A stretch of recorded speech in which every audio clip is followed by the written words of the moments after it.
Chemistry part 1 BSc third final year इकाई 2 प्रश्न 4 संयोजकता बंध विधि तथा आणविक ऑर्बिटल विधि की तुलना कीजिए।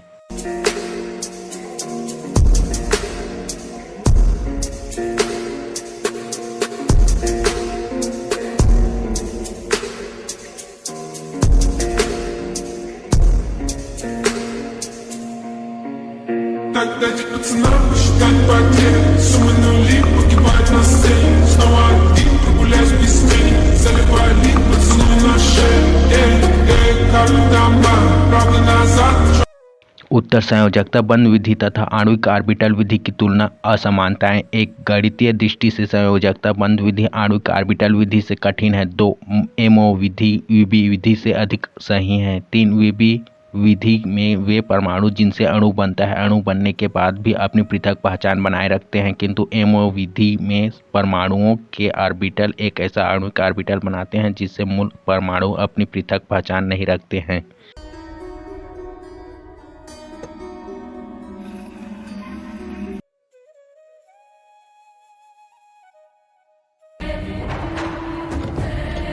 चार, वीबी विधि में जिस परमाणु का इलेक्ट्रॉन होता है उसे उसी परमाणु का मानते हैं, किंतु एमओ विधि में संयोग करने वाले परमाणु का इलेक्ट्रॉन किसी परमाणु का न होकर संपूर्ण अणु का माना जाता है।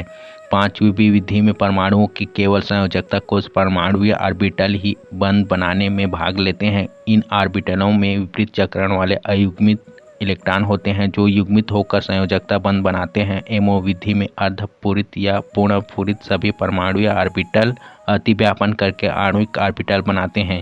6, वीबी विधि से ऑक्सीजन के अणुचुंबक के व्यवहार को नहीं समझाया जा सकता, किंतु एमओ विधि इसे समझाने में सक्षम है। 7, वीबी विधि में परमाणु ऑर्बिटलों से बने अणु में विपरीत चक्रण वाले इलेक्ट्रॉनों का युग्म दो नाभिकों के बीच स्थानित लोकलाइज्ड रहता है, किंतु आणविक ऑर्बिटल सिद्धांत में अतिव्यापन से बने ऑर्बिटल में इलेक्ट्रॉन युग्म विस्थानित लोकलाइज्ड होता है। 8, वीबी विधि में बंध लंबाई, बंध ऊर्जा आदि का परिकलन सरल है, किंतु एमओ विधि में कठिन है। समानताएं। एक, दोनों विधियों में बंध बनाने वाले परमाणुओं के परमाणु या ऑर्बिटलों का अतिव्यापन होता है। 2, दोनों विधियों में यह माना गया है कि अतिव्यापन में भाग लेने वाले ऑर्बिटलों की ऊर्जा लगभग समान होनी चाहिए। 3, दोनों विधियों में इलेक्ट्रॉनों के वितरण की विधि समान है।